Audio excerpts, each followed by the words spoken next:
Guys প্রথমে ভিডিওটা দেখো, তারপর এর ফানি কমেন্ট পড়বো। এই রাতের 2টা বাজে তো রুমে থেকে ও মাই গড আয়ের আওয়াজ কেন আসতাছিন?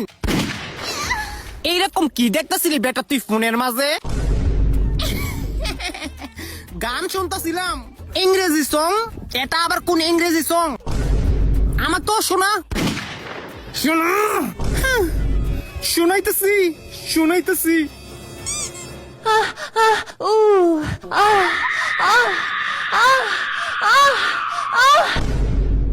বাস এতটুকুই সুন্দর না বেটা? এটা আবার কিনু গান? গান তো আমাদের যুগে হইতো। তো এটা শুন। টাঙ্কিয়া হামার চেদা হইয়া গেছে, পানি থাকে না। হাইরে টাঙ্কিয়া হামার চেদা। What the fuck? तो चलिए शुरू करते हैं। আম্মু পাশে ছিল ভাই, আম্মু পাশে ছিল আর বলে ভিডিওটা দেখি।